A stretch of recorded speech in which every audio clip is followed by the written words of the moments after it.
to the Fermented World Homebrew channel.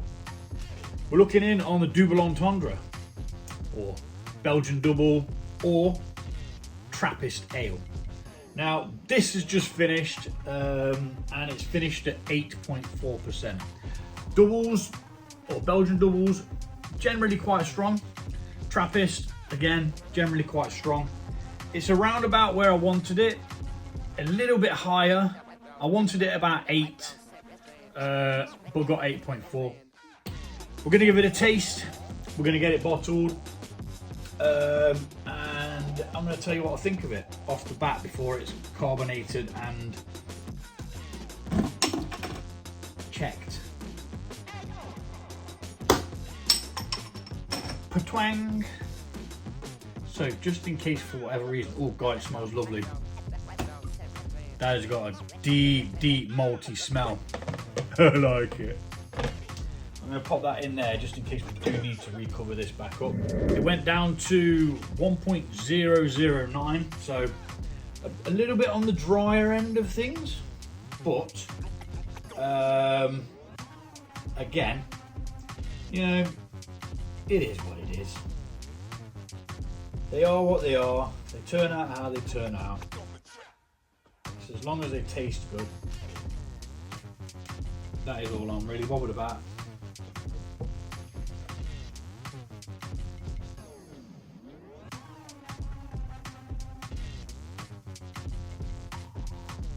Well, this has a different reading to the digital hydrometer that's in there. This is saying that this is at 16.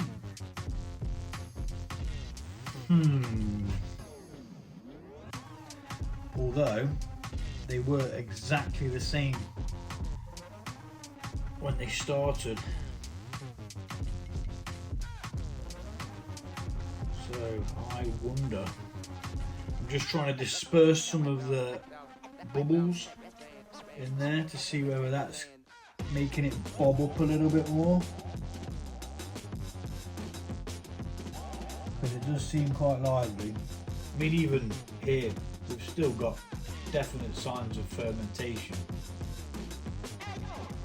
bubbling away, slowly but surely.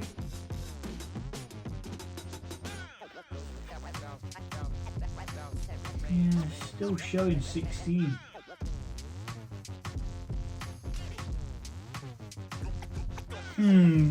What to do?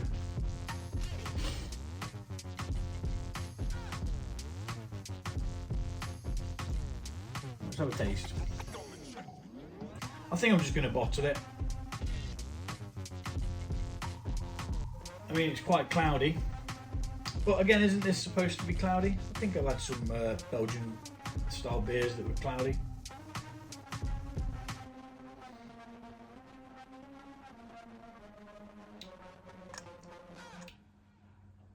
Oh, oh gosh, it's got some bite to it. Definitely get a wheaty vibe, bit of malt, more malty on the finish, not all that hoppy. Nice.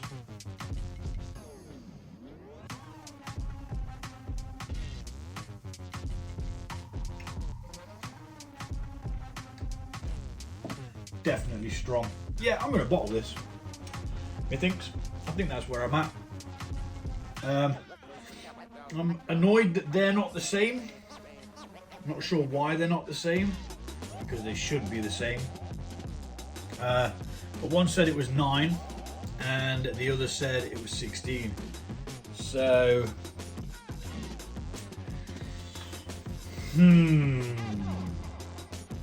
make a bit of a difference in the ABV. Now it tastes like it's a flipping 8%. Like one said it went to 9 on the hydrometer, and the other says it's 16. Digital versus analog. Now you'd expect analog to be right all the time, wouldn't you?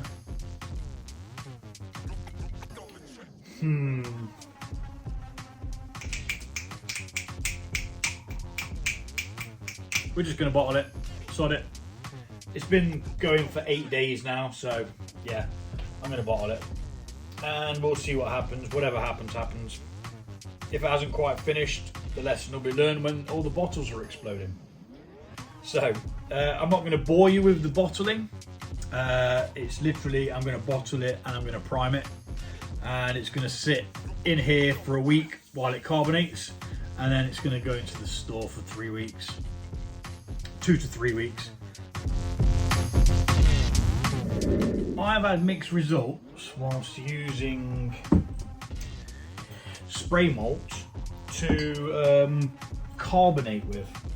Now the reason why I started using spray malt is because one of the recipes that I followed is actually a Tiny Rebel beer. If you've not heard of them, they're a brewery in Wales, and they do a red ale called Kutch, and it's flipping divine. It's like an old style red ale, and it's extremely hoppy, bitter, and the flavours just blows me away every time.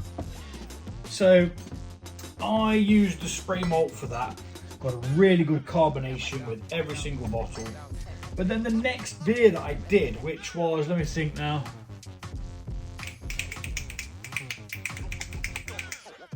the lager that I did, a Pils, I called it Happy Pils. It was gorgeous, flavour wise, but it just lacked that carbonation. Now I don't know whether it was because it had been left in the fridge too long while it's lagering or what, I'm not quite sure. So with this one, what I'm going to do is I'm going to do 2 different types of carbonation. I'm going to do normal sugar, and then I'm going to use the spray malt as well. So let me go get the normal sugar. So this is the normal sugar, and we're going to do this half and half.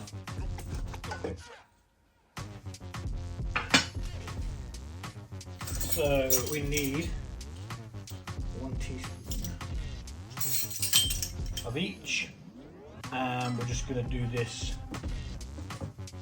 We normally do it that way, so we'll do it that way. Start over there, and we're going to do 1 teaspoon per one of these. Now we may get a bit of foam up. It did seem slightly active in there, but it could have just been off gassing, not sure. And it annoyed me that the two hydrometers didn't resonate the same as each other. The digital one said it was at 9, it's 1.009, and the analogue said it was at 1.016. So now there's a bit of a difference. Now if I was to drink this with the idea that it's 8%, I'd say yes, that's 8% when I drank it, because it's strong, definitely is. It's bloody nice. It's got a bit of haze to it, which I did just double check, and it should have. A lot of them have that hazy or yeasty esters and that kind of jazz. So let's now get rid of the actual sugar, and we're going to go back to using the spray malt, and they'll all get labelled up separately, you see, with a marker on telling us what each one is, so that when we open them, we can open one of them side by side and find out whether it was the spray malt that was letting the beers down, which normally it wouldn't, because, you know, if anything, it's the sugar that's supposed to be in the beer, so it's going to amplify the beer, because this is literally what you get out of the malts. It's pretty much what it is, just without all the husks and bits and bobs. It's a bit more ground down and refined. But anyway, that is what we are doing. And like I say, when it comes to the bottle, the testing, I will test them side by side. I mean, 2 bottles of this and I'm going to be on my arse anyway. But I'll try them side by side, and we will see what the difference in carbonation is. I mean, this one's oozing over already, look. That might have been the one that had a bit too much in, slightly overfilled it. But it's no bother, it'll be alright. What's the worst that could happen? I mean, that oozing out there, I can smell it, and it smells absolutely divine. Like, I want to pour a glass of it, that's how good it smells. So there we are, that's where we're at with them. I got 20 bottles out of this, or these ones are going now as well. I got 20 bottles out of this, and these cost 90 pence each to create. It is on the stronger side of the beers, but I mean, look at it, it looks magnificent. Colour is just gorgeous. Need the lid for that, because that stuff absorbs moisture like it's going out of fashion. I'm going to get a lid on these because they're all overflowing, and we don't want to waste beer or the sugars that's going into them. But what that means now is I'm going to have to rinse each one of these bottles that have overflowed, just to get all the sticky gunkiness off them, stop any bacteria forming. I mean, I do still have some water over there with sanitizing solution in, so that is going to be what we dip them in, and just let them dry out naturally. I mean, the ones with normal sugar in didn't overflow. They went a little bit, what do you call it, active, like it started to come up ever so slightly, but it didn't really give us any issues per se. And as always, what I like to do, once they're all capped off, I'll do this as I'm over there, but I will show you what it is I do, just in case this is your first time here. I'm gonna lock that off, and I get the bottles and I just gently tilt them up like that, so that the malt can then drop to the top or the bottom and then back again, and then that just helps it mix in. We'll be back when we come to taste this, so see you soon.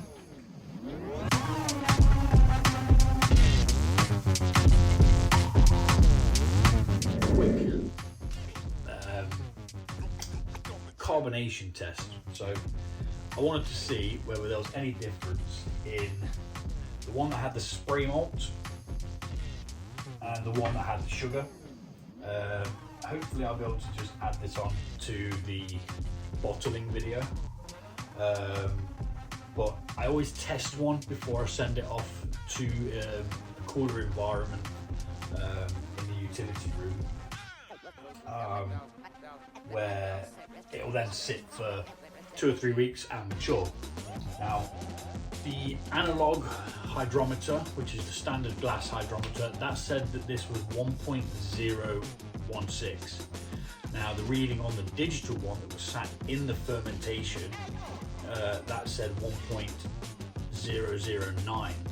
So there was a discrepancy with the ABV. Now, I'm going with the one that the glass hydrometer says, because there's obviously been a technical issue somewhere along the line with the calibration of the digital one, because the digital ones will only be calibrated to the analog ones anyway, so analog kind of overrules it. It's the first time I've had this issue. Normally they're absolutely bob on, but I did put spray malt in one and normal sugar in the other. So we're going to say that this ale is 7.5%. Excuse the mess, kids had pizza and we had enchiladas. I don't know if you can see that, but anyway, the kitchen's a mess, deal with it. So what I'm going to do is, although these are 7.5%, quite strong, I'm going to open both of them and I'm going to have them separate. I'm going to drink them both tonight, but what we're going to do is we're going to mark the glass so that we know what's what. So I'll go put an S on that for the one with the sugar in, and we'll put a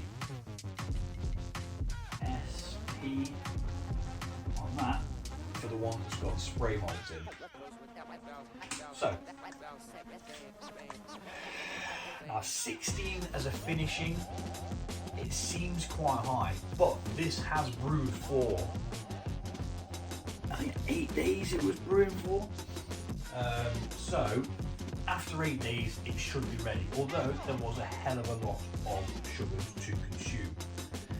Most of it malt sugar, some of it the candy sugar, which is just like a simple sugar. It should have just motored through to begin with. But I'm going to set up, pardon me, a bowl just in case these go, just in case these go like a fountain. I think we'll go with the spray malt one first, because when I've used spray malt in the past for priming, it seems to be the less volatile of them all, but they all did have quite a fair bit of activity up here. That one's died down now, but that one does still have bubbles. I mean, I've held them up to the light and checked them, and I couldn't see anything to go. So, spray malt. Okay, not really a massive hiss, which could be a bad thing, but it does look like we've got some carbonation there. We'll stop there. Always leave a little bit at the bottom. So that seems to have a relatively good fizz, although it does look slightly thin, to say the least. And I think I've actually just wiped off the thing that I had on it. So there's an SP in this one. Yeah, must have wiped it off. Or it's because the condensation is making it disappear. So I'll move them the other side of the bowl. Right, let's go for the one that's got the sugar in. Okay, that had much more of a fizz.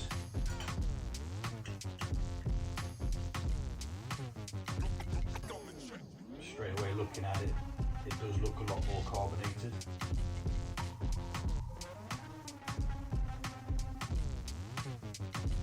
Yeah, definitely, look at that. Hell of a lot more carbonated in comparison to that. I'll bring them over.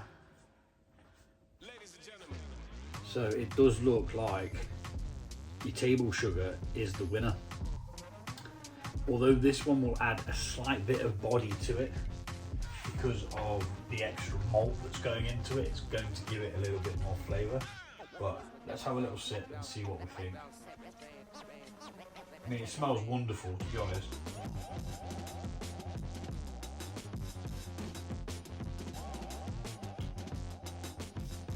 When you do take a sip of that, it hasn't actually got a bad carbonation,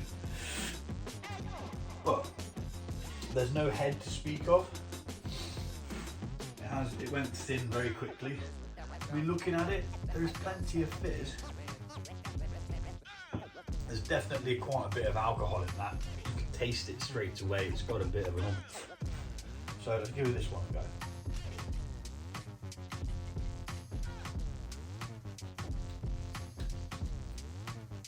Definitely the mouthfeel on that is a lot better. So in future, I'm going to be using table sugar to carbonate with, because I did start using this spray malt, and I had good results, but the last two, they seem to have been just a little bit pants in the carbonation, which, you know, it's rough with the smooth and all that jazz, but there you go. I mean, both taste relatively the same. This one's got a lot more mouthfeel, and I think having that head definitely adds to the flavour when you go in for it. But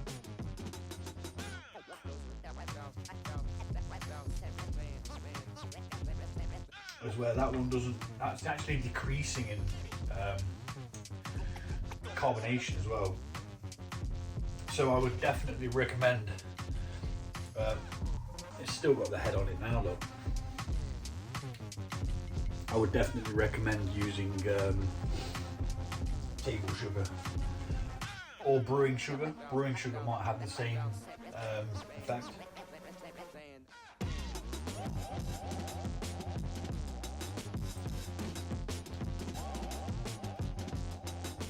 And I think that head, drinking the head as well sets it off, gives you a hell of a lot more flavour, because you've got potentially gases in there, and your smell and your taste is linked. So it's giving you the smell taste, if that makes sense, at the same time.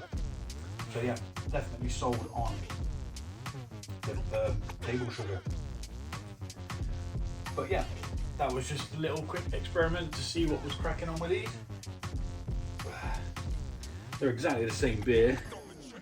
One might look darker because it's in a different light, but yeah, definitely use table sugar.